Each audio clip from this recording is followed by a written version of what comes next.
Istilah Abrahamic Faith, agama-agama Ibrahim dalam bentuk jamak yang memasukkan agama Yahudi dan Kristen sebagai millah Ibrahim jelas keliru dan menyesatkan, memberi kesan seolah-olah ada banyak agama Ibrahim.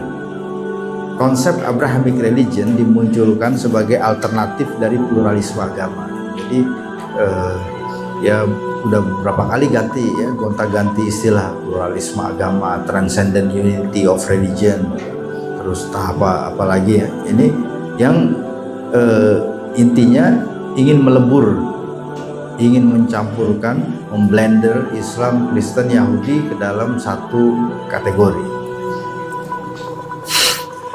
Padahal ya, kalau kita baca Al-Quran di dalam surah An-Nisa ayat 125, Allah berfirman, Ibrahim itu bukan Yahudi, bukan juga Nasrani, maka Ibrahimu Yahudian wala Nasranian walakin kana hanifan muslim. Nabi Ibrahim itu adalah seorang muslim, maka minal musyrikin, dan beliau bukan orang yang musyrik.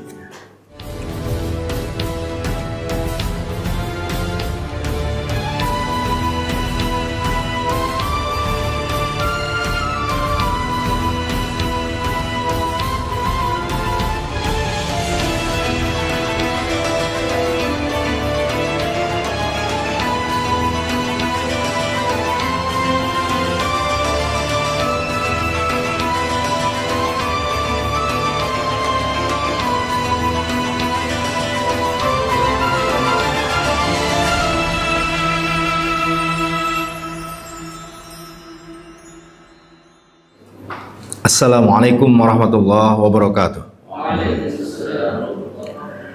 Alhamdulillah, alhamdulillahil azizil ghafur, as-sabur syakur, ilaihin nusyur wa ilaihi turja'ul umur. Asyhadu an la ilaha illallah al-qail fi kitabihi wa mal hayatud dunya illa mata'ul ghurur. Wa asyhadu anna Muhammadan abduhu wa rasuluhu al-mab'utsu bil Qur'ani hudan wa shifaan lima fis sudur liyukhrijan nasa bihi minadh dhulumati ilan nur. Sallallahu alaihi wa ala alihi wa sahbihi wa kulli man ihtada bihadihi ila yaumi yunfakhu fis sur yaumi yub'atsu man fil qubur. Nah, itu muqaddimah yang akhirannya ur gitu ya. Biasanya kan muqaddimah alhamdulillahirabbil alamin wassalatu wassalamu ala sayyidil mursalin. Itu nggak apa-apa juga, tapi belajar untuk bervariasi ya. Pada pagi hari ini sebenarnya mendadak, ini Ustadz Henry menelpon saya beberapa hari yang lalu, bukan beberapa minggu atau beberapa bulan yang lalu, tapi beberapa hari yang lalu. Ini dua pembicara yang beliau hubungi semuanya berhalangan. Terus katanya, ini antum yang ketiga nih saya hubungi, mudah-mudahan bersedia. Akhirnya saya pikir ini kalau orang meminta dan saya bisa, itu biasanya saya tidak menolak ya. Jadi kalau tidak bisa itu misalnya sedang berada di luar kota atau di luar negeri atau sedang tidak sehat. Kalau badan sehat harus ada di tempat, nah, insya Allah saya sanggupi. Jadi setelah berdiskusi, inilah tema yang akan kita angkat ya, Abrahamic religion, interfaith dialogue atau interfaith relation. Walaupun ini istilahnya berganti-ganti, kadang digunakan istilah Abrahamic faith pakai S sebenarnya. Kenapa pakai S? Supaya dingin. Kalau nggak pakai S nggak dingin. Abrahamic faith, ya. Abrahamic religions gitu ya. Cuman kadang yang mengusung gagasan ini pun kadang nggak sadar, nggak tahu juga bedanya kenapa pakai S, karena jadi dia kadang ngomong juga Abrahamic religion, padahal maksudnya dia Abrahamic religions. Jadi religion dengan faith ini dalam bahasa Inggris sering digonta-ganti aja. Kemudian jaringan Zionis.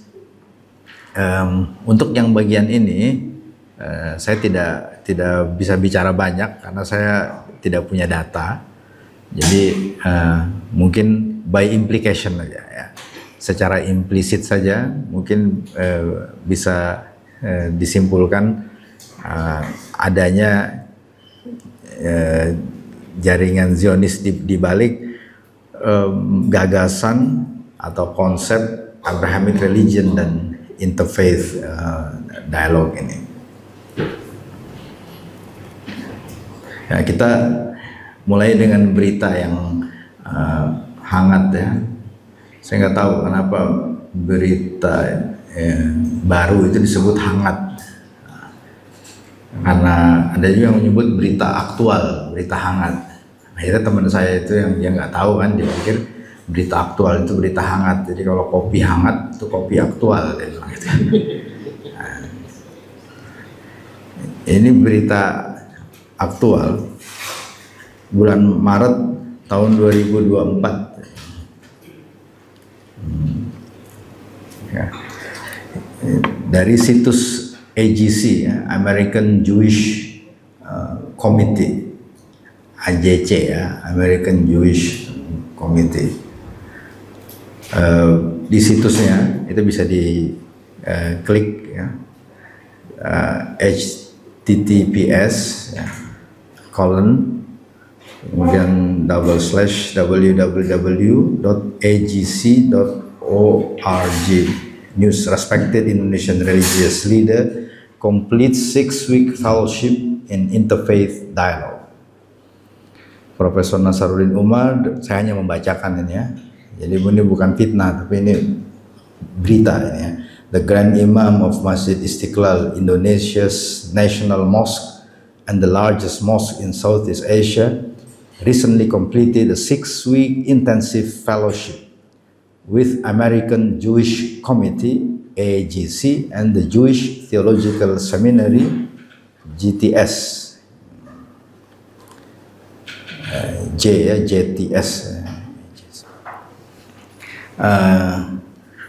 Ini berita ini menimbulkan berbagai macam reaksi. Mungkin yang akan kita bahas bukan orangnya atau organisasinya, tapi akan kita bahas di sini adalah di dalam berita ini interfaith dialogue. Dan itu juga ya dalam beberapa wawancara sesudah berita ini menyebar, yang bersangkutan kan juga bilang ya saya kesana dalam rangka menjalin hubungan bla bla bla, kemudian dialog. Nah, gitu. Sebenarnya bagaimana sih dialog antar agama itu? Masa orang nggak boleh berdialog? Dialog kan artinya ngobrol. Masa orang nggak boleh ngobrol sama orang dengan agama lain? Nah, gitu ya. Ya itu bahasa anak kecil ya. Kita mundur, ini kan tahun 2024, mundur ke Februari tahun 2023. Saya baca lagi ya. On Thursday, the United Arab Emirates has proudly opened its newest educational and spiritual center, pusat pendidikan dan pusat kerohanian. Wah. Pusat di sini maksudnya kompleks gitu ya. Ada ini lembaga, ada fasilitas, ada gedungnya lengkap lah dengan sarana prasarana yang dinamakan bukan universitas, bukan madrasah, tapi rumah ya, rumah keluarga agama Ibrahim. Lihat, kalau rumah keluarga itu berarti kalau keluarga itu kan ada bapak, ibu, anak. Nah, itu keluarga. Nah, ini jadi menurut yang bikin ini ya, pencetus konsepnya ini agama Yahudi, Kristen, Islam ini adalah agama yang bersaudara. Orang tuanya sama, yaitu Nabi Ibrahim. Nah cuma sekarang ini mereka udah mencar-mencar, punya rumah masing-masing. Orang Yahudi punya sinagog, orang Kristen punya gereja, orang Islam punya masjid. Sekarang kita bikinin rumah bersama. Gitu. Rumahnya tempatnya di mana? Di Abu Dhabi. The Abrahamic Family House.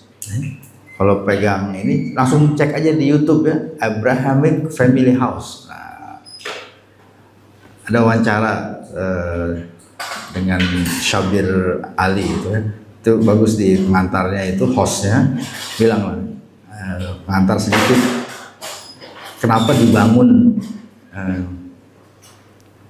rumah agama Ibrahim ini, that will promote interfaith dialogue and peace among people of different cultures, different tradition, and different beliefs. Supaya umat beragama yang berbeda-beda budayanya, berbeda tradisinya, adat istiadatnya, dan berbeda kepercayaannya ini bisa berdialog dan berdamai. Kan asumsinya berarti umat beragama yang berbeda-beda ini tidak damai, tidak rukun, dan mereka tidak berdialog. Ya, asumsi itu yang harusnya dipertanyakan. Ya. The Abrahamic Family House, which consists of a mosque, a church, and a synagogue, was designed with the purpose of providing a space for peaceful coexistence. Jadi, hidup bersama dengan damai between followers of various faith. Jadi itu di prasastinya, lihat tuh yang sebelah kanan ya, itu diukir itu kayak batu nisan gitu, Baitul Ailatil Ibrahimiyah, Abrahamic Family House. Kemudian dalam bahasa Ibrani, karena saya bukan orang Yahudi, saya nggak bisa baca ini ya.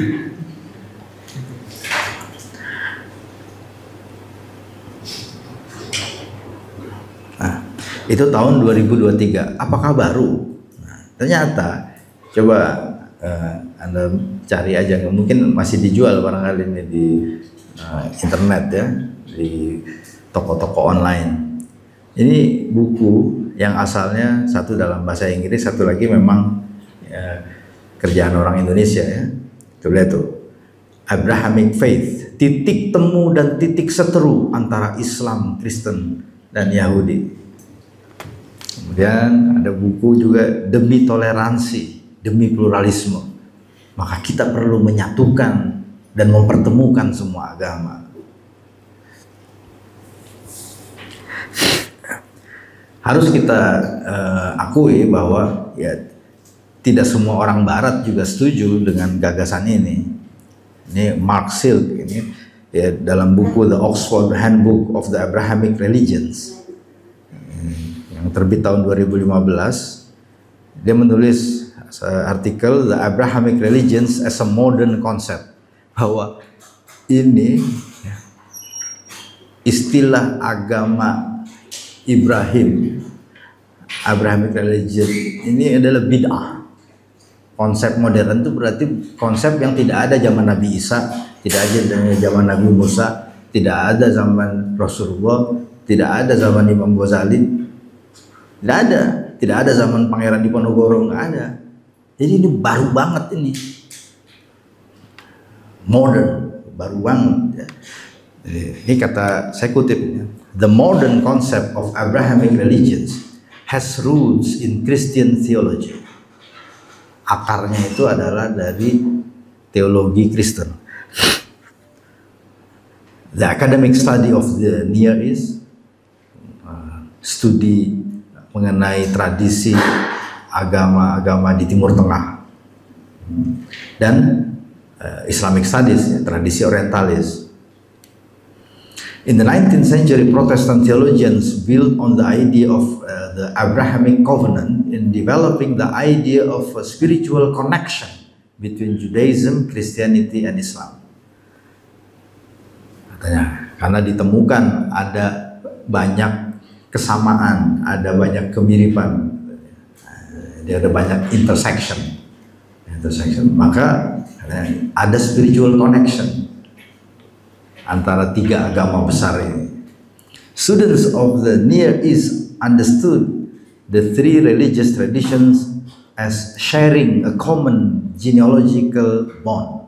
Ada ikatan genealogis, ikatan sedarah gitu. Ada pertalian darah, pertalian keturunan. Jadi Islam, Kristen, Yahudi sama-sama keturunan Nabi Ibrahim.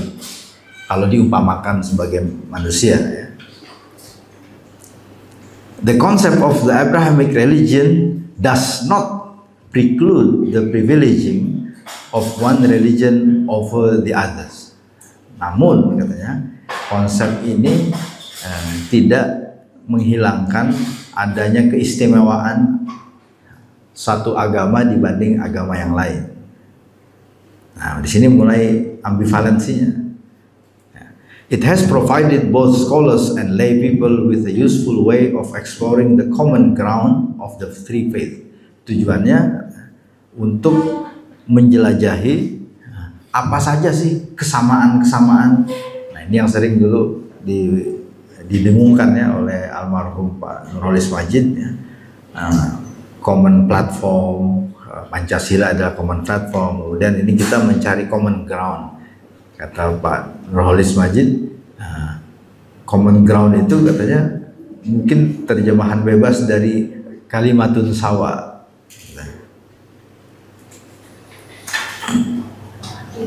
Jadi ini ya bisnis Abrahamik ini bisnis yang lukratif, bisnis yang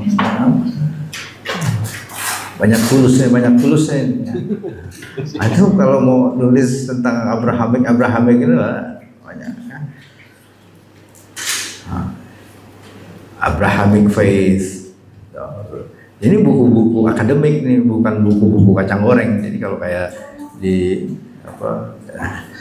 di toko buku populer mungkin nggak ada.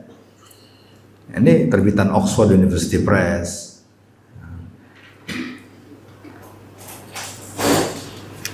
Bahkan ada lembaga penelitian khusus yang di sebelah kiri itu kan, Research Institute of Abrahamic Faith. Kalau bikin lembaga itu kan harus ada dananya, sama seperti kayak INSIS ini. INSIS karena nggak punya dana yang cukup ya. Akhirnya ini alhamdulillah kita dapat tempat ini dari pemiliknya Pak Umar Basyarahil. INSIS diberikan izin untuk menggunakan fasilitas yang ada di gedung ini dua lantai sampai atas 3 lantai untuk kegiatan dakwah. Tapi kalau yang lain-lain ini perlu dana besar. The Abrahamic Encounter, sampai kemudian muncul gagasan Krislam. Kan biasanya kan gini, education and entertainment, edutainment. Nah gitu. Kalau tahu tempe mungkin tate gitu ya, tahu tempe. Nah gitu. Tahu dan tempe sekaligus itu. Yang paling banyak begitu kan saya juga baru batagor, bakso, tahu goreng. Nah gitu. Nah kira-kira Yahudi, Kristen, Islam. Ya Kris kali gitu atau apa gitu ya kali ya, mirip-mirip batagor gitulah gitu.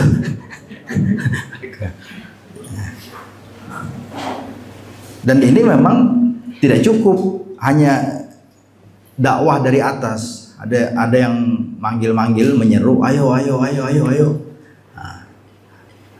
Nah, yang ayo itu diundang lah ya.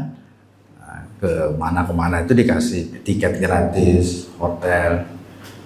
Dan mungkin diminta nomor rekening juga mungkin.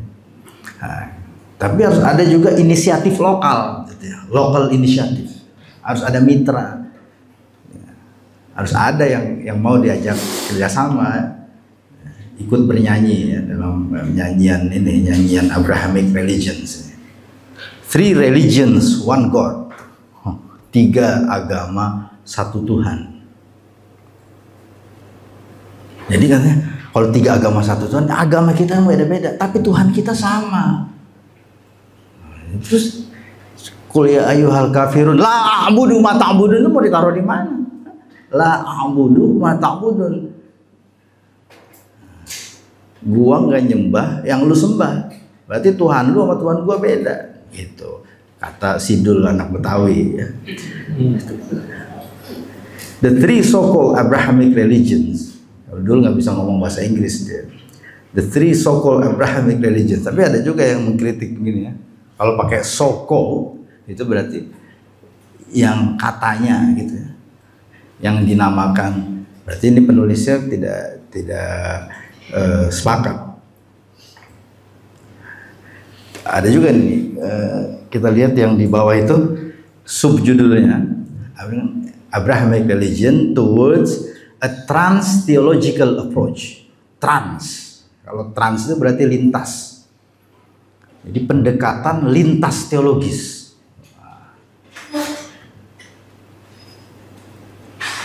Kemudian ini yang di warna hijau, covernya putih ya, tulisannya warna hijau. The 3 Abrahamic Testaments, how the Torah, Gospels, and Quran hold the keys for healing our fears. Bagaimana ketakutan kita, kecemasan kita itu bisa diobati dengan Torah, kitab sucinya orang Yahudi, Gospel, kitab sucinya orang Kristen, dan Al-Quran.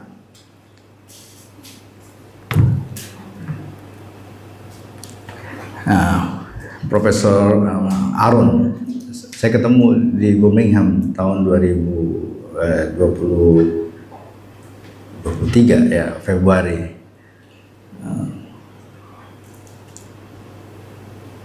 Dia menulis buku ini, Abrahamic Religions on the Uses and Abuses of History. Ini masih muda nih, kayaknya lebih muda dari saya, paling umurnya mungkin 40-an gitu. Cuma tampangnya boros, biasa orang bule kan gitu kan. Kalau kita umur boros tapi tampang hemat gitu.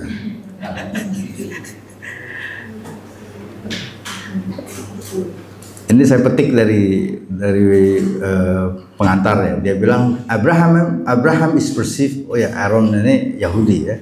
Abraham is perceived by many as the common denominator of Judaism, Christianity, and Islam, and therefore holds the seeds for reconciliation. Nah, itu salah satu kata kunci.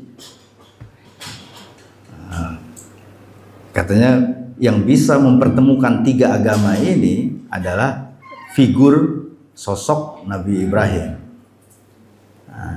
Nabi Ibrahim itu bisa menjadi simbol ekumenisme. Apa itu ekumenisme? Eku di sini dari oikos, artinya rumah. Artinya juga tinggal dalam bahasa Yunani kuno. Kemudian oikumene itu artinya yang ditinggali, tempat tinggal.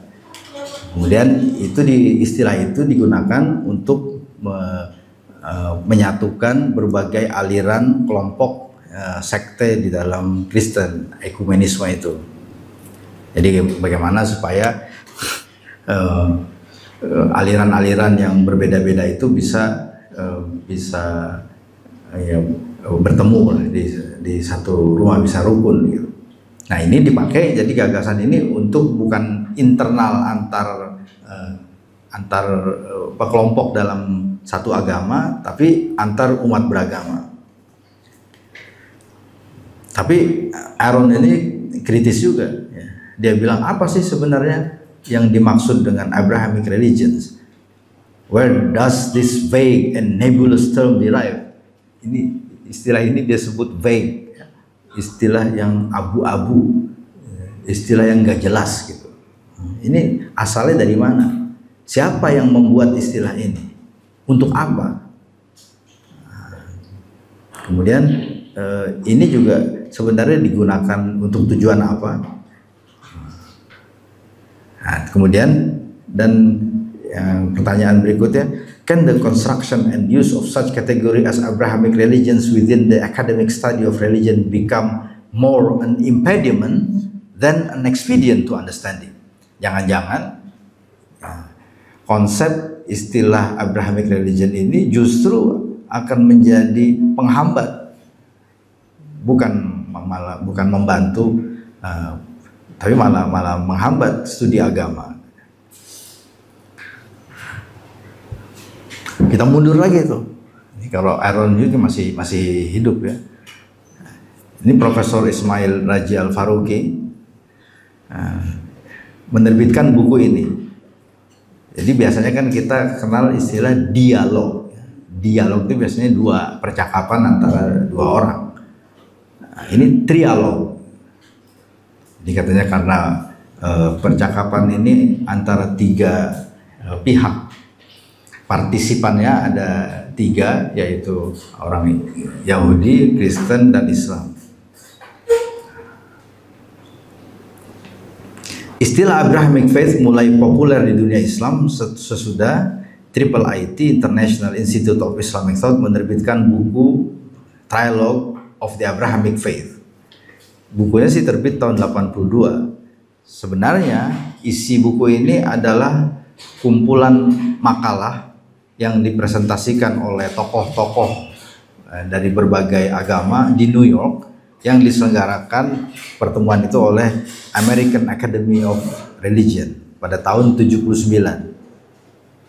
Ini tahun-tahun ini penting. Kenapa? Kenapa tahun 79? Kenapa bukan tahun 69? Nah, gitu. Karena ya, ini menyusul himbauan dari Vatikan sesudah Konsili Vatikan yang kedua yang menganjurkan umat Kristen untuk menjalin hubungan dan dialog dengan umat agama lain.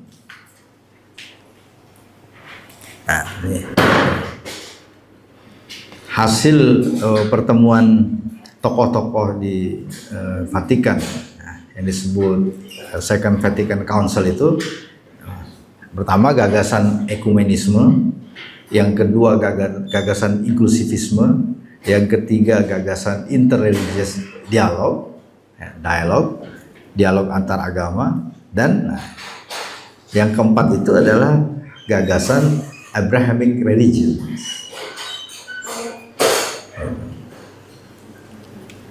Makanya tadi kan kata Mark yang pertama kita kutip itu, dia bilang ini dari para teolog Kristen. Ini juga bukan fitnah, ini berita ya. Jadi sebuah forum, saya tidak tulis tahunnya ini, diadakan pada bulan Januari tanggal 14-16, berarti 2 hari. Nama forumnya itu The Abrahamic Faith Initiative, diadakan di Pontifical Gregorian University di Roma, yang mengumpulkan, itu dihadiri oleh 25 peserta dari kalangan Yahudi, orang Islam, termasuk yang pakai peci itu ya. Mantep itu ya.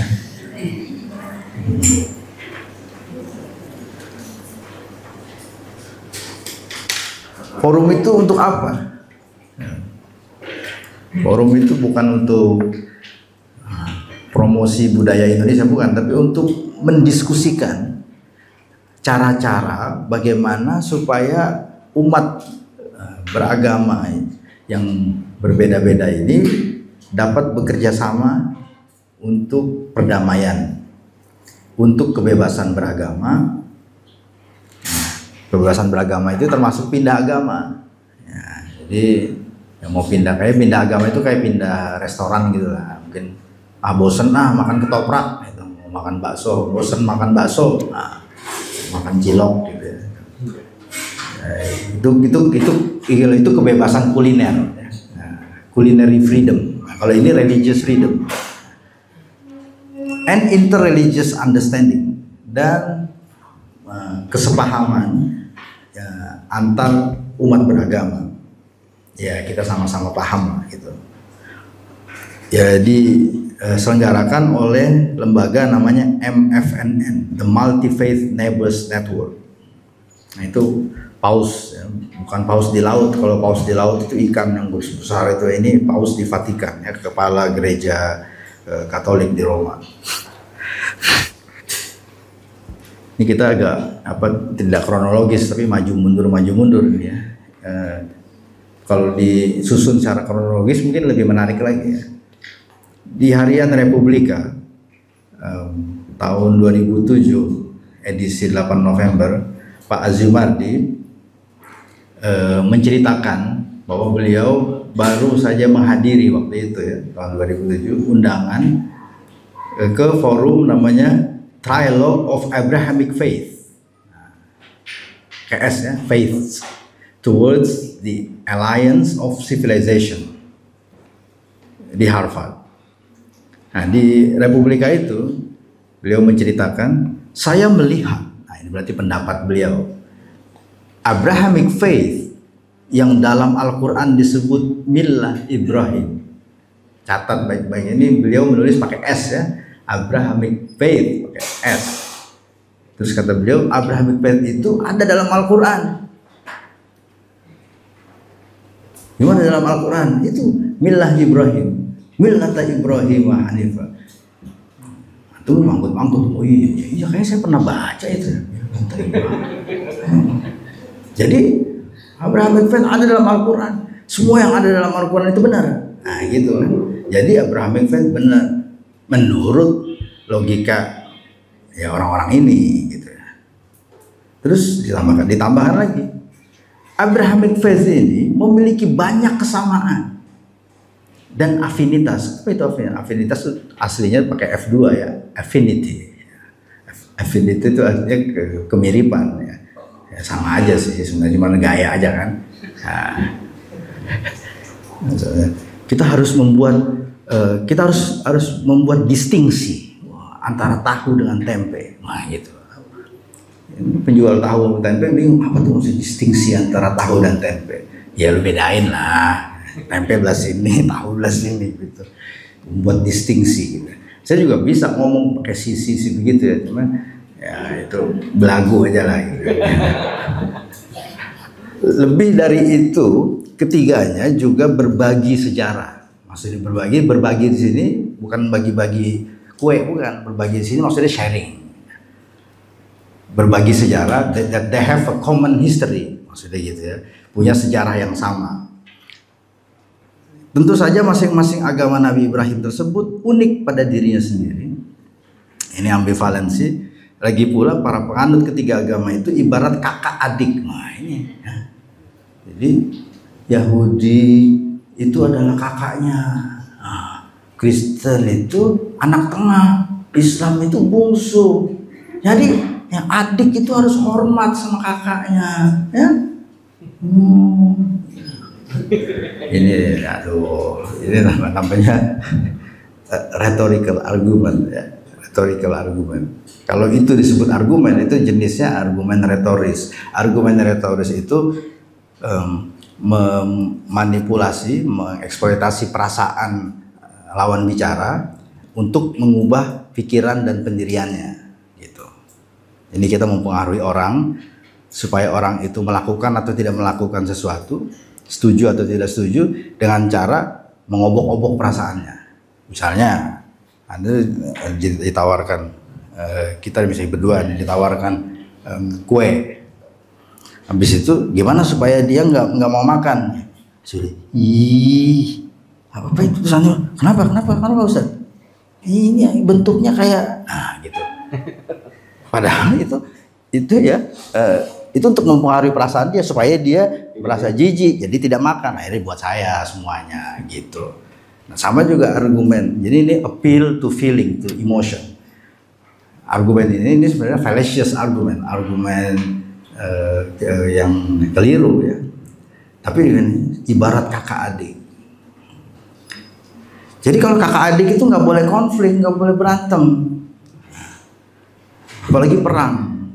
Nah, untungnya ya Syekh Al-Azhar, Grand Syekh, nah, ini bolak-balik lagi, ini tahun 2019, Maret 2019, itu kan yang di Emirat, tadi rumah Abrahamic Faith itu bulan Februari ya 2023.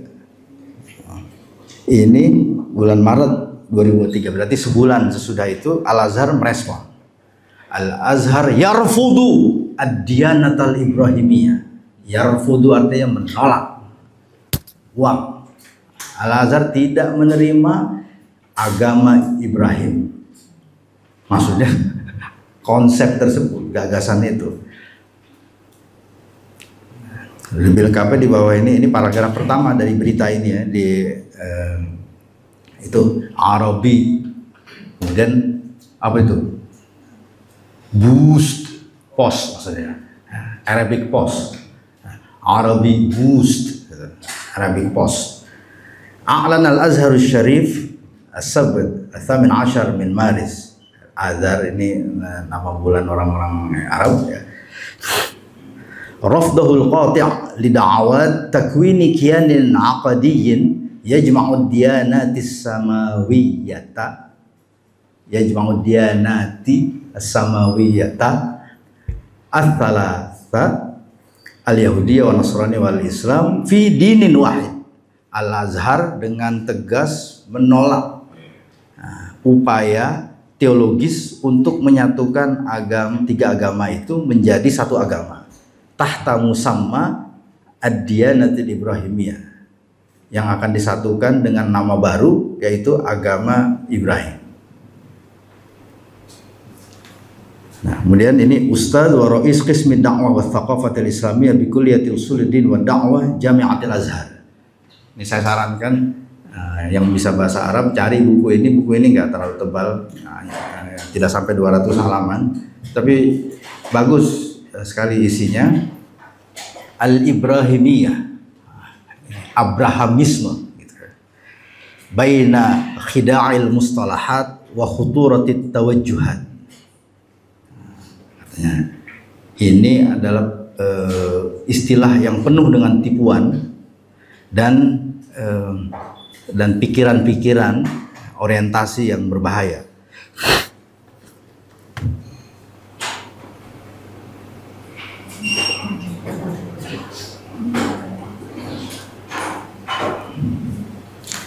Beberapa tahun yang lalu, ketika saya baru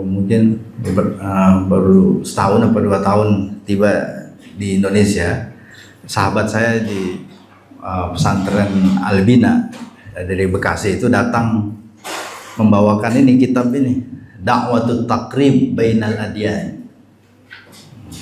Jangan tambahin Husaini ya, kalau Husaini itu nama pendiri INSIS. Da'watut Taqrib Bainal Adyan, 3 jilid atau 4 jilid tebal-tebal segini, ada di rumahnya. Dirasah naqdiyah fi daw'il aqidatil islamiyah. Nah ini kalau nggak salah dari disertasi doktor, diterbitkan jadi buku. Ini menelusuri gagasan upaya mendekatkan berbagai agama. Nah, tapi yang lebih ekstrim lagi itu bukan hanya takrib, yang sudah ada bukunya juga, itu tauhidul adyan, menyatukan. Itu pertama mendekatkan semua agama, kemudian menyatukan.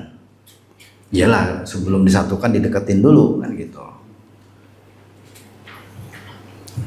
Di kitab tadi Al-Ibrahimiyah, Syekh Ali ya namanya, ini ya, Ismail Ali Muhammad, Al-Ustadz Dr. Ismail Ali Muhammad. Ini dari buku beliau. Beliau mengatakan Al-Ibrahimiyah nisbatun ila nabiyillah Ibrahim. Istilah Abrahamisme ini adalah penisbatan kepada Nabi Ibrahim, walaupun Nabi Ibrahim tidak pernah menyuruh ini ya. Ya mungkin sama kayak Kristianisme, Buddhisme gitu ya. Dulu orang-orang orientalis menamakan Islam itu Muhammadanisme, dulu begitu. Nah ini agaknya begitu ya, orang-orang ini wa qad utliqa ala ma yusamma bidyanatil ibrahimiyah, dan mereka menggunakan istilah ini untuk menyebut agama-agama Ibrahimi. Wa yuqsadu biha, yang mereka maksud dengan Abrahamic religions al-Yahudiyah wan Nasraniyah wal Islam. Min muntalatin annaha jami'an tashtariku fil iman binubuwati Sayyidina Ibrahim. Alasan mereka karena ketiga agama ini sama-sama ya, tashtariku ya sama-sama, bukan musyrik ya, tashtariku di sini sama-sama beriman, sama-sama mempercayai kerasulan kenabian Ibrahim alaihissalam, wa takrimihi wal i'tiraf bi 'azimi makanatihi wal i'tizar bil intisab ilaihi, dan sama-sama menghormati memuliakan Nabi Ibrahim.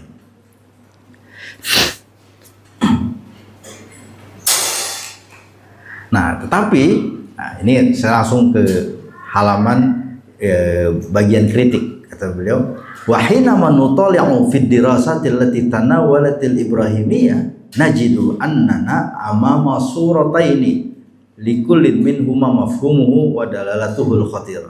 Tapi ada dua, katanya, ada dua kesan yang akan timbul kalau kita teliti ini wacana mengenai Abrahamic religions. Yang pertama, as-suratul ula tatamatsalu fid da'wa ilal wahdah awit takrib awit taufiq bainal yahudiyah wan nasraniyah wal islam. Konsep atau gagasan Abrahamic religion ini mengajak orang untuk menyatukan atau mendekatkan atau mencocok-cocokkan antara Yahudi, Nasrani dan Islam, wa isqatil fawariq, dan melupakan perbedaan. Ada tuh profesor di Malaysia, gak usah disebutkan namanya, kita harus mengedepankan kesamaan dan kita ketepikan, katanya, perbedaan-perbedaan itu. Memanglah, katanya, ya cakap orang Malaysia, memanglah, katanya, Islam itu tak sama dengan Kristen dengan Yahudi, tapi kita tak kisahlah itu yang beza-beza itu. Yang pentingnya apa yang boleh kita, apa yang boleh kita kerjakan bersama-sama, yang dapat menyatukan kita semua. Wali i'tiraf, nah ini yang bahaya ini, yang kedua sini. Wali i'tiraf sini bisihhatiha jami'an, dan ajakan untuk kita semua mengakui kesohihan itu berarti kebenaran, mengakui bahwa yang benar itu bukan cuma agama Islam benar, agama Kristen benar, agama Yahudi juga benar. Ini bahaya nih kalau bagian video ini dipotong, yang barusan ini dipotong segitunya doang ya, bahaya. Padahal ini hikayah namanya ya, ini wal i'tiraf bisihhatiha jami'an, itu ajakan dakwahnya Abrahamic religion. Kemudian kesan yang kedua, as-suratul tsaniyah lil ibrahimiyah tatamatsalu fid da'wa ila tauhidil adyan, menyatukan, memadukan semua agama, wa damjiha, dan damj itu artinya yang meramu gitu ya, meracik fi dinin alamiyin jadid. Kalau di apotek mau bikin puyer itu kan diulek-ulek, nah ada maksudnya ya, kayak gado-gado gitu ya. Orang bikin bumbu juga sama, di blender ya, damjah, di blender fidinin alamiyin jadi, sehingga jadi agama baru, agama alami, agama universal, to become one world global religion, new world religion. Wa huwa ma yaz'amunahu ad-din al-ibrahimi al-wahid, dan itu yang mereka namakan sebagai agama Ibrahim yang satu. Jadi kita lihat intinya itu saya sudah tulis di sebelah kiri untuk memudahkan. Kata-kata kuncinya adalah rekonsiliasi. Kemudian relativisme. Relativisme ini berarti ya kebenaran agama itu relatif. Islam benar itu menurut orang Islam. Kalau menurut orang Kristen tentu agama yang benar adalah Kristen. Menanamkan relativisme. Tapi pada hakikatnya kebenaran itu ada di mana-mana. Kebenaran itu plural. Itulah pluralisme. Kemudian unity of religions. Tapi agama itu sebenarnya bisa disatukan. Bishop Schuon menulis buku itu ya, Transcendent Unity of Religion. Agama itu hanya berbeda, katanya bungkusnya saja, kulitnya saja, tapi isinya sama.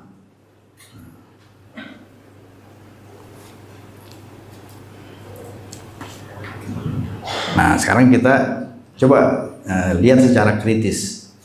Ya. Kata Pak Azumardi, Abrahamic religions itu ada dalam Al-Quran. Yang kata beliau yaitu yang disebut millata Ibrahim. Nah, kita lihat langsung ya. Ini perbedaan antara millah dengan din. Yang jelas ini din ini bukan din Syamsuddin, dan millah ini juga bukan nama cewek, bukan ya. Millah ini millah gitu ya. Nah, ini saya lewatkan aja, ini terlalu teknis. Millata Ibrahim itu disebut ya di ayat itu ya. Wa qalu, yang merah di atas itu ya, kunu hudan aw nasara tahtadu qul bal millata Ibrahim hanifa. Nah, itu kata Pak Azumardi, millata Ibrahim itulah Abrahamic religion. Dia menyebut ya, agama Ibrahim. Sekarang kita lihat apa penjelasan tentang millata Ibrahim ini dalam tafsir Imam At-Tabari. Tafsir ayat 130 surat Al-Baqarah. Al-qaul fi ta'wili qaulihi ta'ala wa may yarghab an millati Ibrahim. Qala Abu Ja'far ya'ni ta'ala dzikruhu bi qaulihi wa may yarghab an millati Ibrahim wa ayyun nasi yazhadu fi millati Ibrahim. Siapakah yang tidak suka, yang tidak mau, yang meninggalkan agama Nabi Ibrahim. Nah, wa innama, itu paragraf yang kedua sini, wa innama anallahu bidzalika al-yahud wan nasara.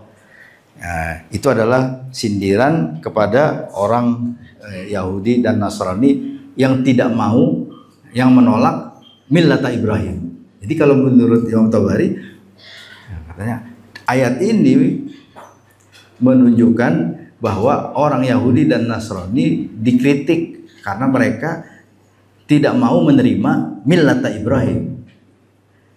Kenapa mereka menolak? Likhtiyarihim makhtaru minal yahudiyah wan nasraniyah alal Islam. Karena mereka lebih memilih agama Yahudi, orang Yahudi milih Yudaisme, orang Kristen milih Kristianisme daripada masuk Islam. Baru itu yang merah itu ya. Li'anna millata Ibrahim hiya al-hanifiyah al-muslimah. Jadi tegas lagi di bawah tuh. Wataroku, orang Yahudi dan Nasrani itu meninggalkan wataroku millata Ibrahim yakni al-Islam. Jadi millata Ibrahim itu agama Islam. Makanya kalau dibilang millata Ibrahim itu Abrahamic religions, itu salah.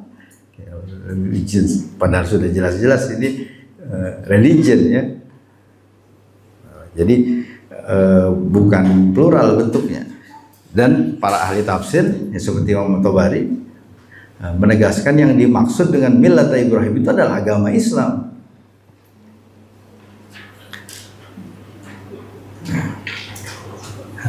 Sama juga ini ketika Nabi Ibrahim berwasiat, berpesan kepada anak-anaknya ya, kepada keturunannya dan juga Nabi Yakub ya. Aslamtu li rabbil alamin, aku berserah diri kepada Tuhan alam semesta ini. Maksudnya berserah diri itu yakni al-Islam wa hiya al-Islam alladzi amara bihi nabiyahu sallallahu alaihi wasallam. Ini sebagaimana diperintahkan kepada Nabi Muhammad sallallahu alaihi wasallam, ikhlasul ibadah wa tauhid lillah.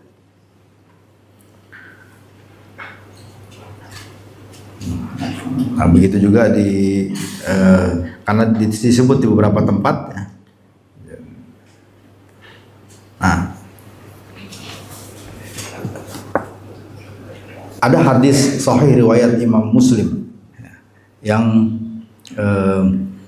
menyebutkan ya, dari Abu Hurairah radhiyallahu anhu an Rasulillah sallallahu alaihi wasallam annahu qala walladzi nafsu Muhammadin biyadihi la yasma'u bi ahadun min hadhihi al-umma yahudiyyun wala nasraniyyun thumma yamut wa lam yu'min billadzi ursiltu bihi illa kana min ashabin nar. Kalau ada ini demi Allah, demi dia yang memegang jiwa Muhammad, ini Rasulullah bersumpah ya, atas nama Allah. Kalau ada katanya orang Yahudi atau orang Kristen yang sudah mendengar seruan dakwahku, seruan dakwah Islam, kemudian sampai meninggal, orang Yahudi dan Kristen itu tidak mau beriman dengan apa yang dibawa oleh beliau, oleh Rasulullah, maka orang itu akan masuk neraka. Ini berarti bisa dipastikan orang itu masuk neraka. Berarti kalau mau masuk surga, ya orang Yahudi dan orang Kristen itu harus masuk Islam. Tapi itu yang dia nggak mau kan gitu. Terus jadi gimana? Ya udahlah, kita nggak usah lah tarik-tarikan. Nah, kayak mungkin, ayo nonton bola, mau di rumah saya aja, mau di rumah saya aja, oh di rumah saya aja. Udahlah, kita bikin rumah bersama di gazebo, pinggir jalan gitu kan. Posisi kamling akhirnya nonton di situ. Nah, di Abu Dhabi maksudnya.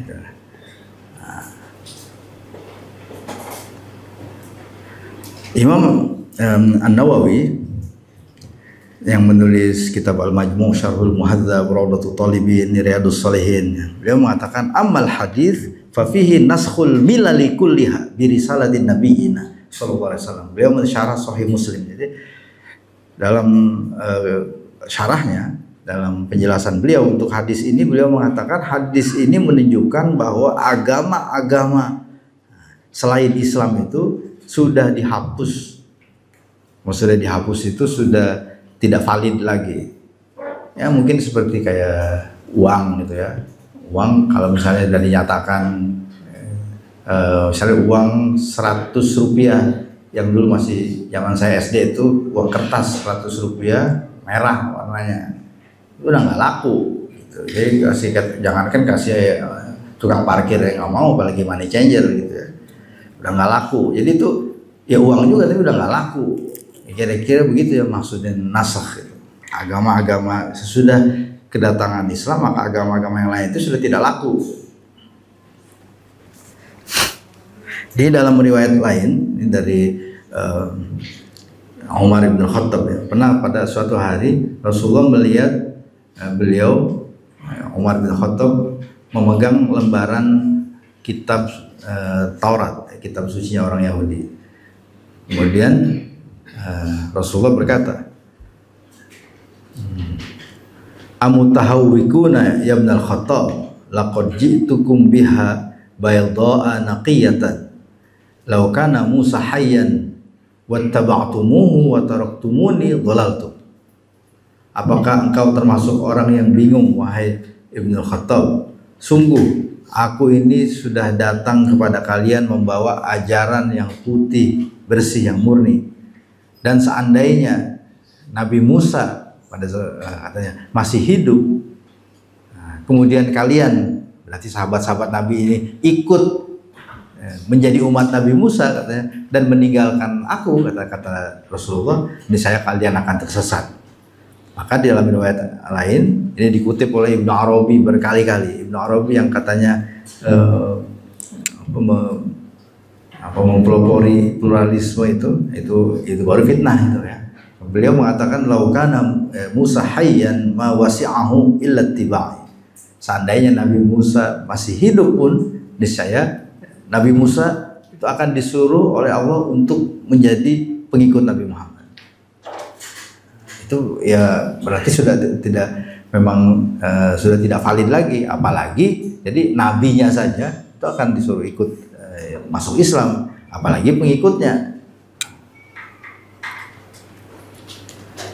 Nah, kesimpulannya ini ya, istilah Abrahamic faith, agama-agama Ibrahim dalam bentuk jamak yang memasukkan agama Yahudi dan Kristen sebagai milah Ibrahim jelas keliru dan menyesatkan, memberi kesan seolah-olah ada banyak agama Ibrahim. Konsep Abrahamic religion dimunculkan sebagai alternatif dari pluralisme agama. Jadi ya udah berapa kali ganti ya, gonta-ganti istilah pluralisme agama, transcendent unity of religion, terus apa lagi ya. Ini yang intinya ingin melebur, ingin mencampurkan, memblender Islam, Kristen, Yahudi ke dalam satu kategori. Padahal ya, kalau kita baca Al-Quran di dalam surah An-Nisa ini ayat 125, Allah berfirman, Ibrahim itu bukan Yahudi, bukan juga Nasrani, maka Ibrahimu Yahudian wala Nasranian walakin kana hanifan musliman. Nabi Ibrahim itu adalah seorang muslim, wa kana minal musyrikin, dan beliau bukan orang yang musyrik.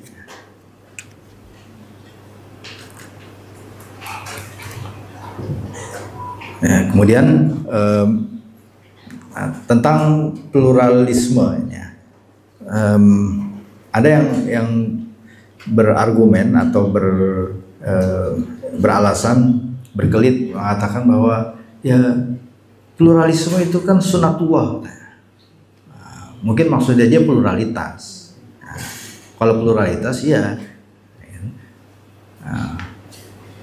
inna fi khalqis samawati wal ard wa ikhtilaf alsinatikum wa alwanikum.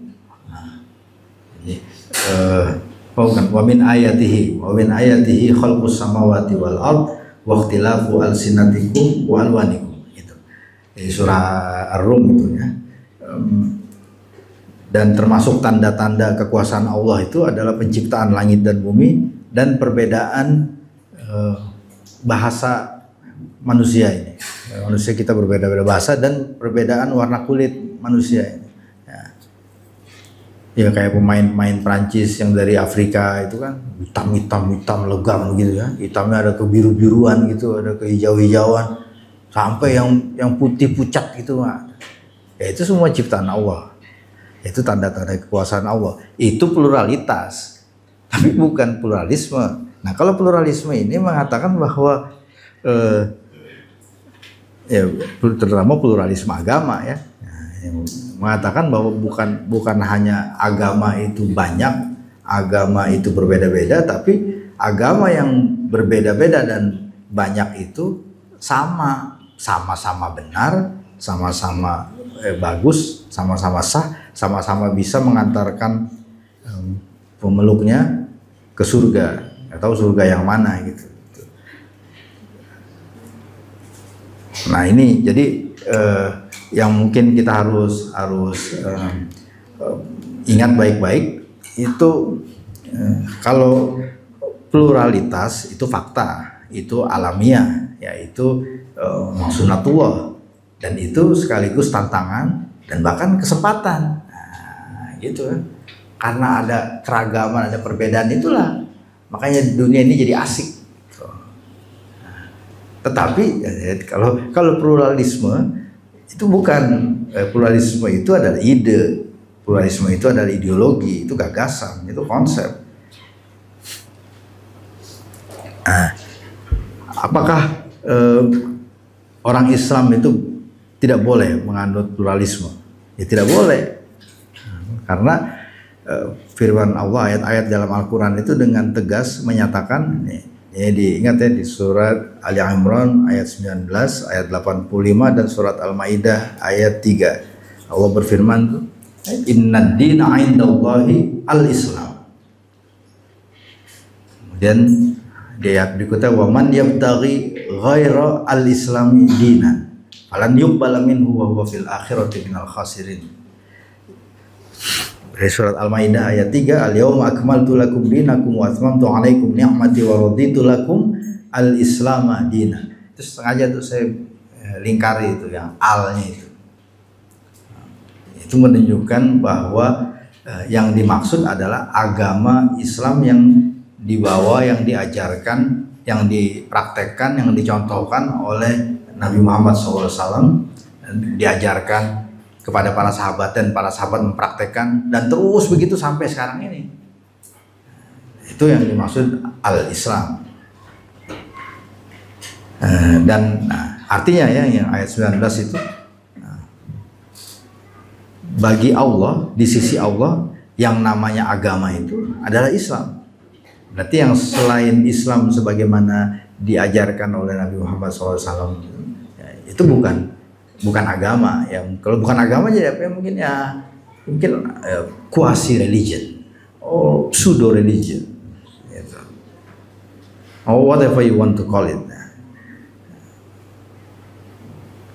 Ya untungnya ya Al-Quran ini bukan dalam bahasa Inggris, tapi dalam bahasa Arab. Jadi ya aman-aman aja ya. Tapi kalau pakai bahasa Inggris kan mungkin banyak yang keberatan atau tidak terima ya, kalau dibilang pseudo religion, quasi religion atau apalah gitu ya. Tapi kan kalau kayak uang itu kan memang ada uang-uangan yang anak-anak suka beli itu kalau buat main-mainan monopoli misalnya kan, uang-uangan. Ada uang palsu. Uang palsu itu istri saya pernah dapat tuh di apotek ya.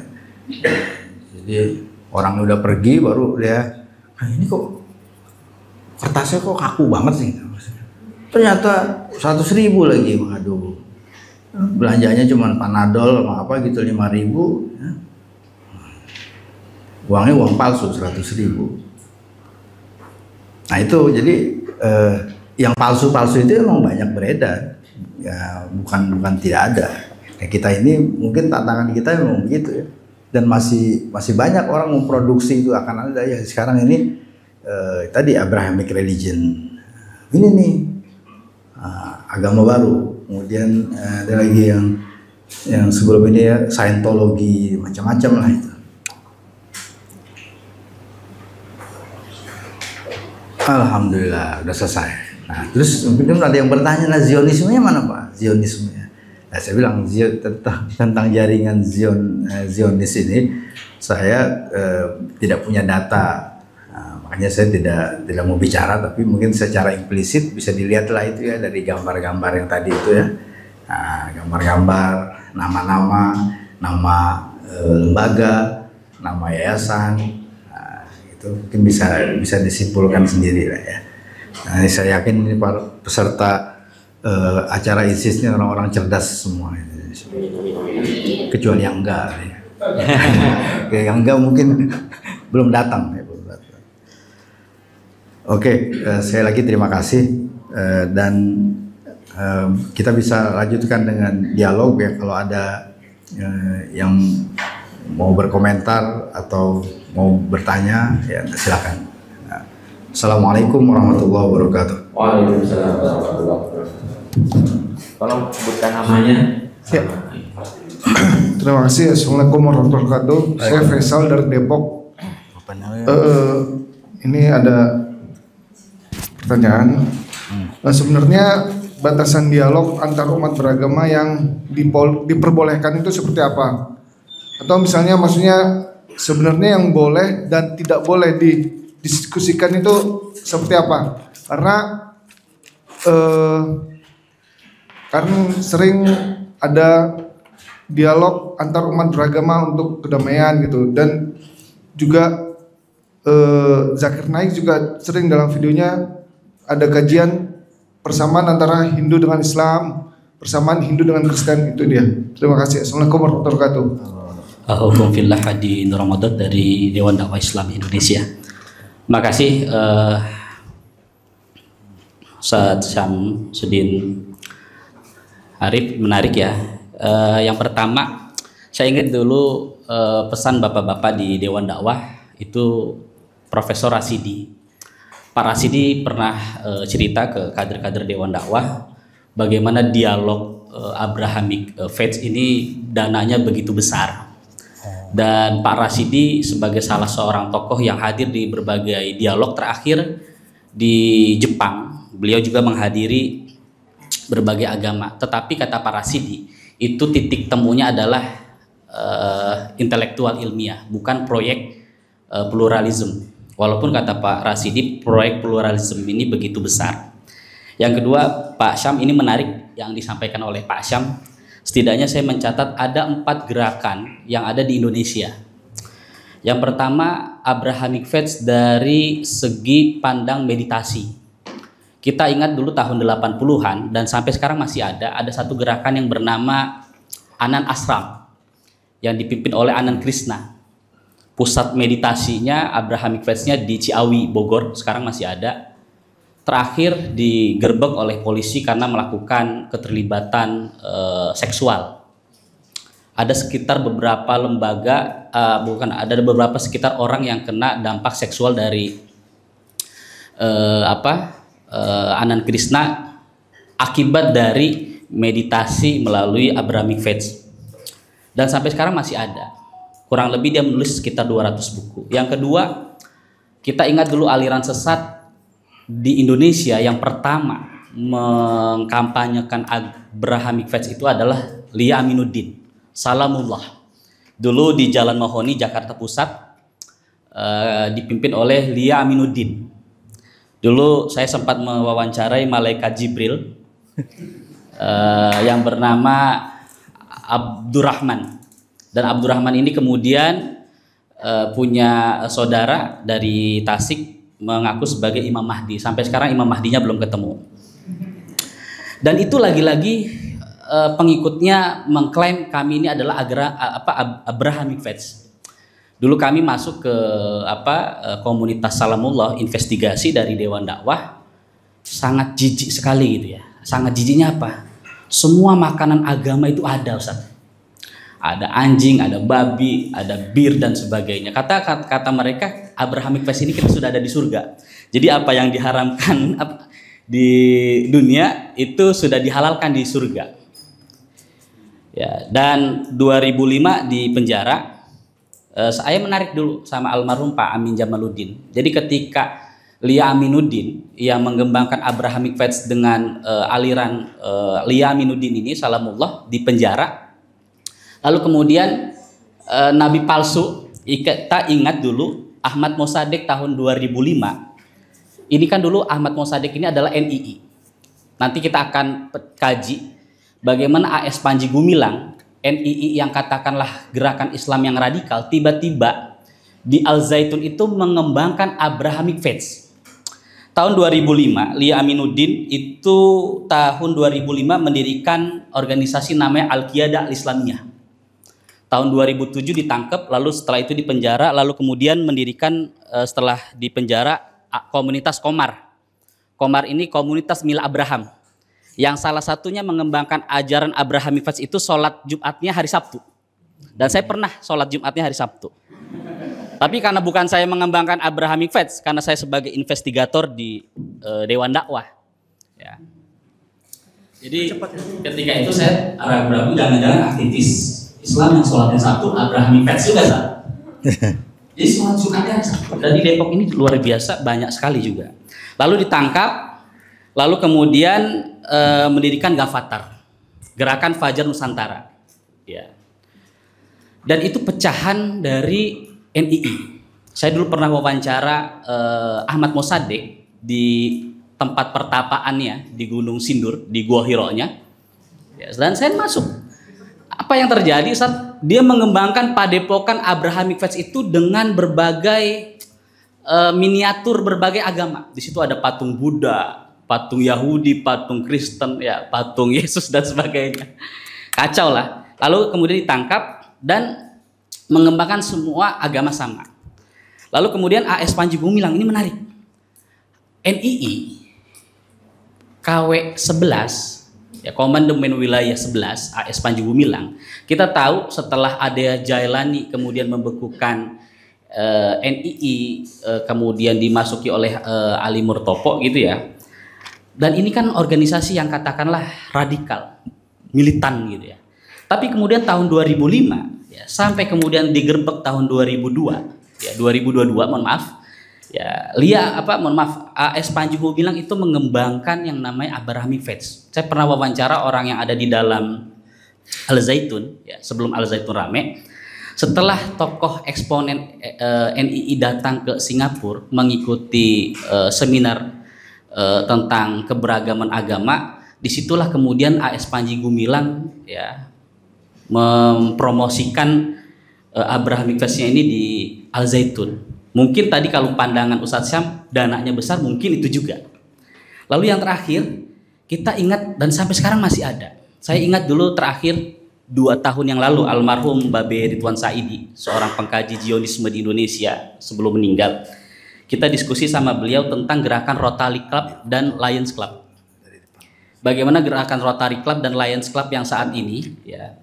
Salah satu ada melalui dengan 3 gerakan. Yang pertama meditasi dan yoga. Dan lagi-lagi meditasi dan yoga ini juga mengembangkan Abrahamic Faith. Bagaimana di kota-kota besar, di Tamrin, lalu kemudian di Kuningan, orang setelah kerja, bukan hanya sekedar yoga, tapi ada meditasi yang mengarah kepada Abrahamic Faith. Dan itu pernah kita dulu investigasi. Dan yang terakhir, melalui gerakan pendidikan dan sosial dan dialog agama.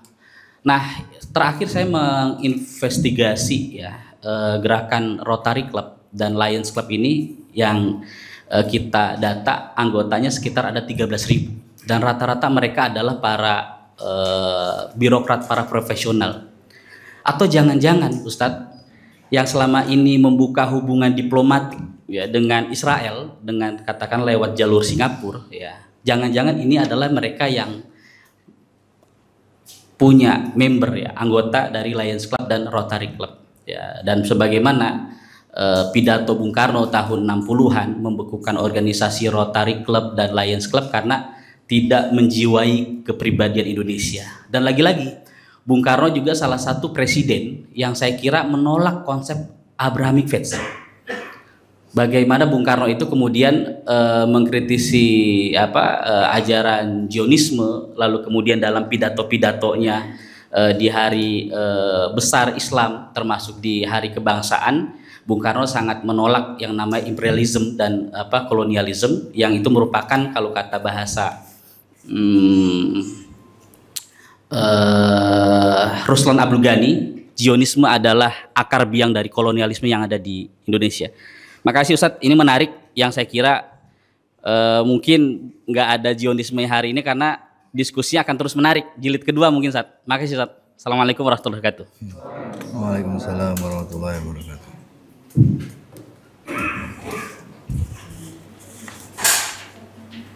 Iya, satu lagi nggak dari akhwat? Dari akhwat tuh ya, dari saya boleh ya? Dari Ahmad. Ada, nggak ada. Dari Ahmad satu lagi. Ada, nggak ada. Yaudah itu. Itu masih.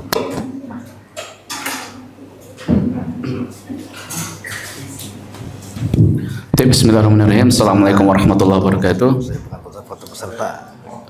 Nama Anda Muhammad Mughni dari Universitas Islam Internasional Indonesia. Sebelumnya jazakallah khair pada Ustaz Syamsuddin atas materi yang luar biasa. Adapun yang ingin Anda tanyakan dalam kesempatan ini ada 2 pertanyaan yang singkat insya Allah. Yang pertama adalah dalam konsep Abrahamic Faith ini atau ya, agama Ibrahimiyah ini, di antara 3 agama Islam, Yahudi dan juga Nasrani, agama mana yang paling banyak atau yang memiliki kepentingan paling besar di dalam program Abrahamic Faith ini? Kemudian pertanyaan yang kedua adalah kita melihat bahwasanya yang disebabkan karena adian Ibrahimiyah ini terjadi pendangkalan akidah di dalam internal kaum muslimin. Pertanyaannya adalah apakah pendangkalan akidah seperti ini yang terjadi di dalam internal kaum muslimin itu juga terjadi di internal agama yang lain seperti Yahudi dan juga Nasrani, atau ini hanya terjadi di dalam internal kaum muslimin saja? Mungkin itu pertanyaan Ustaz. Jazakumullah khair. Assalamualaikum warahmatullahi wabarakatuh. Terima kasih atas pertanyaan-pertanyaan dan tadi ada tanggapan juga tambahan ya, informasi. Pertanyaan mengenai batasan dialog. Ya, memang ini pertanyaan yang sangat penting sebenarnya. Ini kita boleh apa tidak berdialog. Kalau bahasa yang sudah mapan ya dalam tradisi Islam ya, dalam Al-Quran dan Sunnah itu adalah dakwah itu.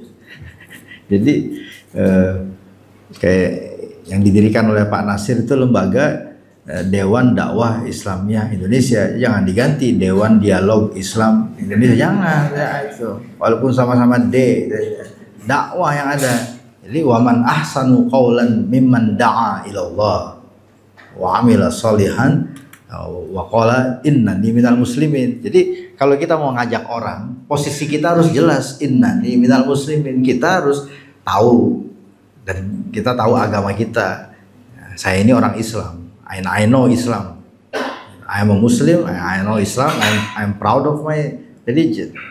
So I can share. Baru bisa itu ngajak orang. Jadi kalau kita ngajak orang tapi kita sendiri masih belum jelas, belum begitu paham ya. Itu mungkin akhirnya kita jadi confused. Yang terjadi kebanyakan orang kalau misalnya kurang cukup, kurang kuat juga pertahanannya, ikut acara-acara begitu, forum-forum dialog antar agama, akhirnya ke bawah, akhirnya terpengaruh. Ya, mungkin seperti anak muda lah ya, anak-anak remaja gitu. Awalnya tidak niat merokok, tapi teman-teman yang merokok akhirnya ikut merokok juga dia, gitu. Awalnya nggak narkoba, kan teman-temannya narkoba ikut-ikut. Jadi dialog itu bukan hanya dibolehkan, tapi dianjurkan kan. Ud'u ila sabili rabbika. Kita emang disuruh berdakwah. Berdakwah itu kan emang ajak, kan Rasulullah begitu kan mengirim para sahabatnya.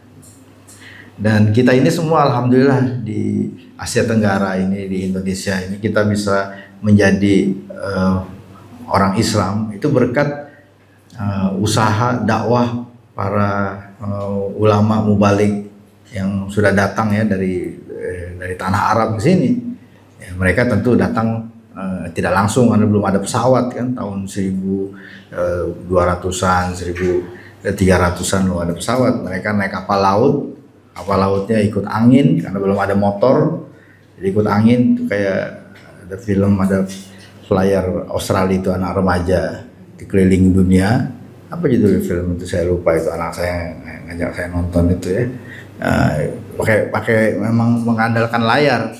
Jadi kalau di tengah samudra itu tiba-tiba ada di bagian mana di Samudra Pasifik maksudnya, itu yang tidak ada angin sama sekali, tidak ada ombak, tidak ada angin selama hampir 2 minggu. Ya kapal tidak jalan, makanya orang dulu berlayar bisa berbulan-bulan. Itu mereka datang mengajarkan Islam di sini, sampailah nenek moyang kita itu masuk, sampailah kita sekarang ini. Nah itu jelas para pendakwah itu berdialog dengan masyarakat pribumi kan? Dan makanya saya juga pernah pesan tuh ke anak saya yang laki-laki lah, saya bilang, kamu kalau mau kamu belajar bahasa Portugis, kamu pergi ke Brazil, udah kamu menetap di sana, cari masjid, atau kalau belum ada masjid ya dirikan masjid. Nah, gimana caranya? Ya berarti kan harus berdakwah, begitulah harusnya. Nah, kamu belajar bahasa Spanyol, pergi ke Chili, ke Argentina, sudah kamu berdakwah di sana. Gitu. Kalau ketemu Messi ya bagus juga. Gitu. Tapi tujuannya begitulah dulu tuh para ulama dulu begitu. Makanya kan sampai kuburannya ada di Gresik, di Tuban, itu kan. Terus yang di Barus, di Pasai itu orang-orang bukan dari sini, orang-orang dari Timur Tengah datang ke sini berdakwah sampai meninggal di sini. Nah, itulah dialog yang sebenarnya. Nah, begitu ya. Jadi kita harus mencontoh begitu.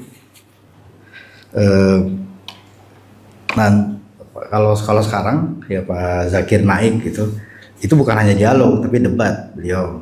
Itu berarti pakai metode yang terakhir itu wajadilhum billati ahsan, mujadalah. Nah, engage in a debate kan itu. Dan itu dilakukan juga oleh para ulama. Saya sebenarnya udah menulis artikel, carilah di internet. Ya, jadi interfaith dialogue gitu. Ini coba. Nah itu interfaith dialogue nanti di artikel itu saya sudah berikan itu, cantumkan semua referensi kitab-kitab, semua contoh konkret bagaimana dialog antar agama itu dilakukan. Kalau yang di ResearchGate ini bisa langsung di-download. Jadi biasanya kalau buka dari HP disuruh bikin akun, tapi nggak usah, just scroll down ya, ke bawah aja. Ini bisa langsung di-download. Interfaith Dialogue dan hubungan antar agama. Ini artikel dari tahun 2010. Baca pelan-pelan, baca bolak-balik, print out dulu lah, gitu. Print out, kemudian baca coret-coret, kemudian referensinya itu diikuti, disebut misalnya di sini buku apa, nah, nanti cari bukunya itu, cari baca begitu terus. Ya. Itu tentang batasan dialog. Ya kan, jadi dari perspektif Islam itu dialog antar agama itu seperti apa mestinya? Ini di sini. Kemudian dari Ustadz Hadi, nah, tadi informasi mengenai jejak dan mungkin sepak terjang ini ya, pengusung gagasan Abrahamic religion di Indonesia. Itu ya menarik sekali itu. Ya mungkin nanti bisa bagus kalau ditulis itu ya, itu, untuk artikel, jadi pengayaan di lapangan gitu. Kalau ini kan dari internasional, tapi di Indonesia itu bagaimana? Termasuk tadi Anan Ashram. Ashram itu pakai ejaan Inggris, Ashram, A-S-H. Itu kalau Indonesia itu asrama. Asrama itu dari bahasa Sanskerta itu ashram ya. Anan itu ya nama pendirinya, Anan Ashram, asramanya Anan. Ini sebenarnya dijadikan mungkin apa ya, pantulannya ada tuh di filmnya Nina Zubir, Get Married yang keberapa itu, yang salam cinta, wah gitu, salam cinta. Habis itu tahu akhirnya digerebek sama polisi. Salam cinta, saya lupa yang mana itu. Nah, itu model-model begitu ya. Kemudian yang ketiga, itu pertanyaan, sebenarnya yang punya kepentingan paling besar dengan gagasan Abrahamic faith, Abrahamic religion ini orang dari agama apa? Ya, saya melihat ya, kenapa Syekh Al-Azhar menolak gitu ya. Grand Syekh itu ya, beliau orang cerdas ya, alumni Sorbonne, dan tradisi filsafatnya kuat, nah, Grand Syekh ini. Jadi beliau nggak kena dikadalin, nggak bisa ditipu. Nah, saya lihat yang punya kepentingan dua-duanya. Kalau kita lihat juga tadi ya, cuma agak beda sedikit. Nah, kalau orang Yahudi kepentingannya dengan Abrahamic religion ini mengurangi resistensi, mengurangi oposisi, mengurangi perlawanan, supaya umat Islam itu jangan galak-galak lah sama orang Yahudi. Kalian ini kan adik kami gitu ya. Nah, kami ini saudara tua, nah, gitu kira-kira. Itu tadi ya, hubungan kakak adik. Wah, itu rupanya nyanyiannya. Gitu. Ini jangan galak-galak kamu ya. Kepentingan gitu ya. Jadi ya supaya apa yang terjadi di Timur Tengah itu jangan jangan mempengaruhi suasana emosional Anda di sini gitu. Itu kepentingan bintang. Nah, sekarang kepentingan palang ya. Tahu palang? Ada palang, ada bintang. Nah, bintang itu David Star, yang palang itu cross ya, cross. Nah, yang kepentingan orang Nasrani dengan konsep Abrahamic religion ini adalah ya, supaya orang Islam itu bisa mengakui kebenaran agama Kristen. Dan nanti kalau sudah mengakui, kan pertama relativisme, habis itu pluralisme. Nah, habis itu ya udah gampang mau masuk, mau pindah agama gitu. Jadi itu kepentingan misionaris sebenarnya, kepentingan misi, kepentingan dakwah. Makanya kan ada yang bilang agama Islam dan agama Kristen ini susah mau bertemu karena sama-sama agama misionaris. Maksudnya sama-sama berdakwah, sama-sama ngajak orang untuk masuk. Kalau coba kalau agama Buddha nggak ada gitu kan, ngajak-ngajak orang. Kalau mau masuk silakan, tapi nggak ngajak-ngajak. Kalau kita agama Islam memang kita disuruh ngajak. Makanya di mana-mana lembaga dakwah kan, di Keramat Raya, apa namanya itu, gedung dakwah Muhammadiyah. Di mana-mana ada lembaga dakwah. Karena memang begitu. Sama juga lembaga dakwah Kristen ya, mission. Mission itu istilah bahasa Inggris. Kalau zaman Belanda itu sending, tulisannya pakai Z ya. Sending. Itu sending itu seperti kalau bahasa Inggris send, artinya kan ngirim. You send letter. Sending itu pengiriman, artinya pengutusan. Ya. Ya. Mungkin itulah jawaban saya. Kalau ada yang lain atau mungkin sudah cukup. Kalau ada yang lain silakan. Kalau enggak bisa diakhiri. Ada satu lagi.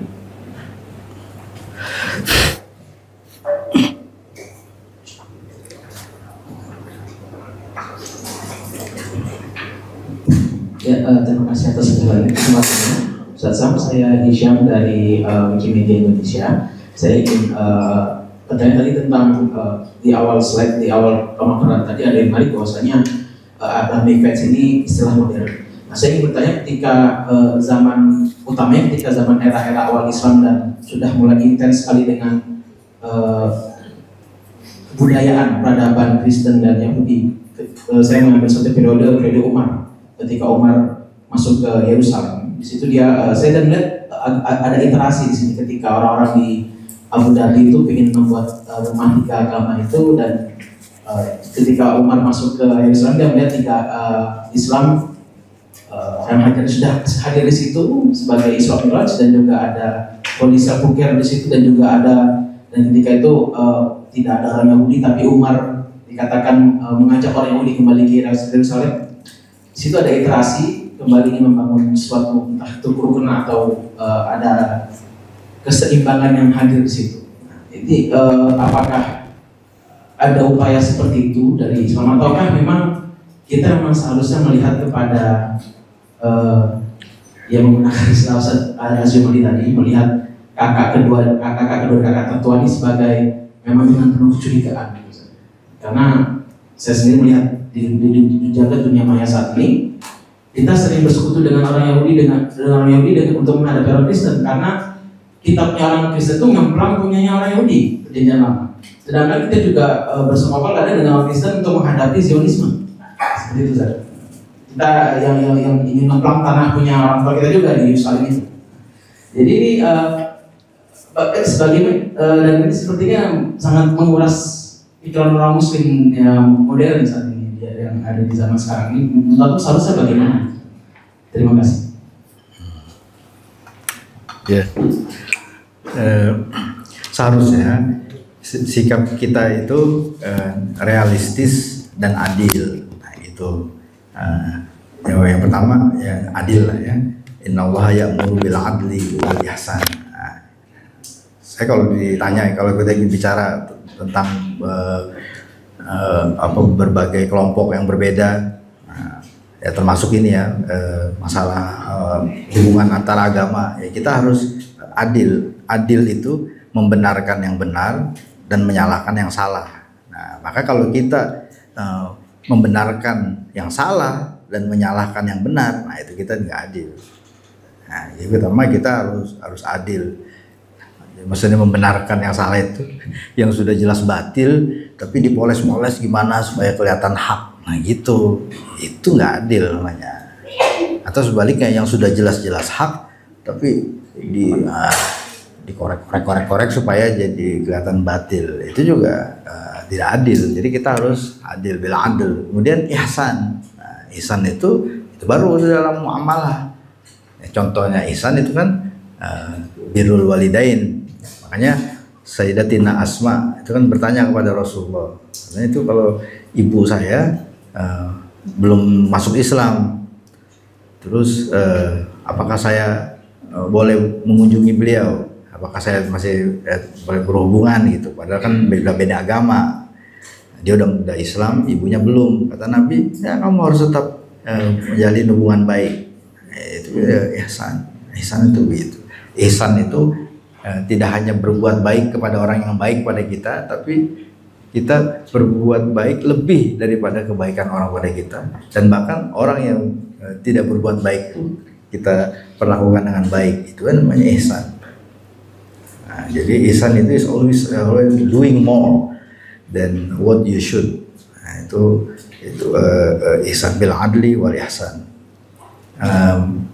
Jadi pedomannya bagaimana? Itu kemudian realistis. Ya. Realistis itu ya memerlukan memang informasi yang cukup. Ya. Kadang-kadang kalau kita kurang informasi, kurang paham, nah itu ya, seperti rombongan yang pergi ke Israel. Nah, itu kan sudah dibantah sama Pak Nadir Shah Hussein. Nah, katanya, oh kami itu berangkat ke Israel dalam rangka katanya berdialog dengan Presiden Israel agar menghentikan serangan ke Gaza. Kata Nadir Shah, jangankan elu gitu kan, oh PBB aja nggak didengerin gitu kan, apalagi elu ya. PBB aja nggak didengerin gitu kan. Terus yang kedua, alasan apa berangkat ke Israel? Ini saya mau bilang contoh yang tidak realistis gitu. Karena ke sana kami ingin berdiplomasi. Ya, kita nggak mau lah menggunakan demonstrasi. Kita lebih mengedepankan diplomasi daripada demonstrasi katanya. Wah, demonstrasi ke kedutaan Amerika misalnya, atau demonstrasi ke kedutaan Israel di Singapura, itu harus pakai visa. Siapa yang ngokosin kan gitu kan. Jadi, nah, kita tidak mau demonstrasi, kita mau diplomasi. Jadi lu nggak ngaca apa? Ya itu istilah orang Betawi lah gitu. Mau diplomasi yang pantas berdiplomasi itu Bu Retno, nggak pakai selendang Palestina itu. Beliau itu Menteri Luar Negeri, beliau saja tidak ketemu, maksudnya tidak bertemu secara diplomatik, karena memang tidak ada hubungan diplomatik antara Republik Indonesia dengan Israel. Gitu. Diplomasi pala lu gitu kan, orang Betawi sini lah gitu. Terus argumen yang ketiga, alasan yang ketiga, ngapain ke Israel itu rombongan berlima? Kami ini berangkat atas nama pribadi, bukan atas nama lembaga. Ini masih argumen dari Pak Nadir Shah. Ada Pak Nadir Shah, ya justru karena ada embel-embel lembaga itu, makanya bisa berangkat ke sono. Kalau tukang beca atau kalau nggak ada embel-embel, misalnya Ustaz Samun kan bukan anggota lembaga tertentu, cuma lembaga INSIS, yang nggak bakal diundang ke sono kalau ketemu Presiden Israel. Habis itu ngeles, ya kami atas nama pribadi, benar atas nama pribadi, ya kan? Nah, itu siapa yang bayarin tiketnya, gitu kan? Jadi ya padahal sudah jelas lah, ini ada konteks dengan AJC dan lain-lain itu ya. Karena kedutaannya kan di situ di Singapura, kedutaan Israel. Ya, mungkin itulah jawaban dari saya. Jadi kita harus adil tapi realistis juga. Realistis itu ya kita tahu lah gitu. Mungkin orang-orang ya kita ngobrol juga lah dengan orang Kemenlu gitu. Kemudian orang-orang yang dekat, yang tetangganya Yahudi, tetangganya Israel di sana, orang-orang Mesir. Kalau ketemu Syekh Al-Azhar, tanya Syekh, mana Yahudi itu kan kakak sulung kita, misalnya kayak tanggapannya Syekh Al-Azhar gimana gitu. Ya. Jadi jangan hanya berfantasi gitu. Terima kasih atas jawaban.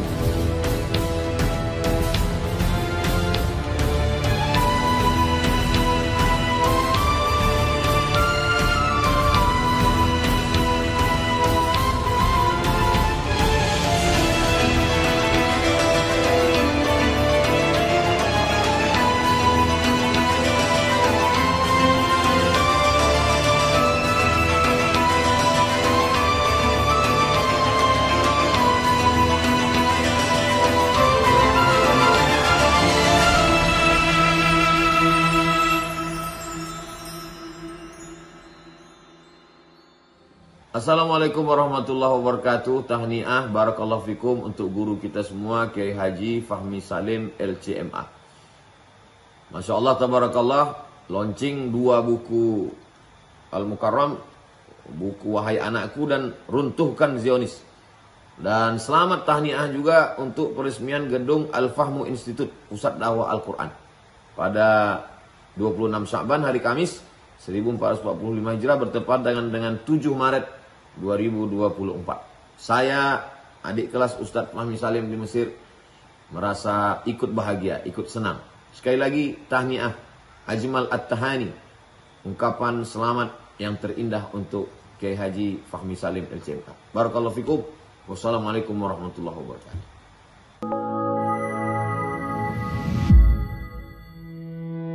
Yang terbaru dari Ustadz Fahmi Salim, 2 buku tentang parenting Qurani dan jihad membela Baitul Maqdis.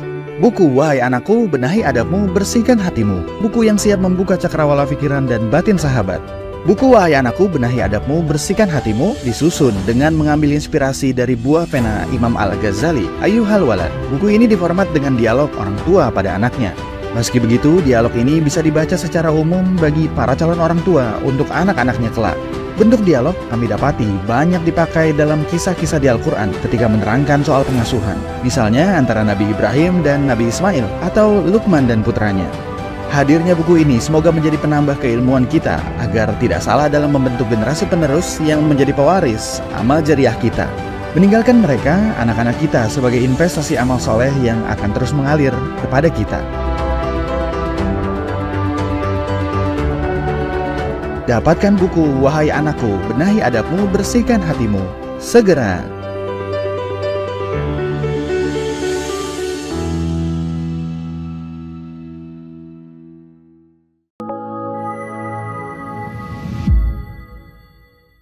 Yang terbaru dari Ustadz Fahmi Salim, buku Runtuhkan Zionis, Rebut Baitul Maqdis, buku yang siap membuka cakrawala pikiran dan batin sahabat. Sudah bisa dipesan sekarang juga.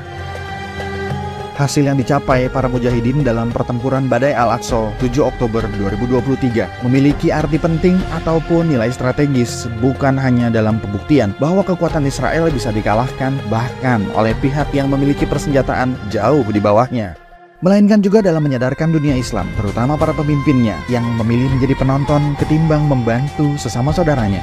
Buku ini adalah salah satu bentuk dukungan dan ikhtiar dengan niat berjuang bersama-sama dengan mujahid Palestina. Tak sekedar memberikan informasi, membeberkan fakta atau data kepada khalayak di Indonesia. Buku ini juga hadir untuk meluruskan tudingan bahkan fitnah terhadap para pejuang di sana. Betapapun kita berada jauh dari Al-Quds, melalui buku ini kita akan dapatkan bagaimana kita bisa memperoleh pahala yang sebanding dengan para pejuang di garda terdepan di negeri perlawanan Palestina. Dapatkan buku Runtuhkan Zionis, Rebut Baitul Maqdis segera.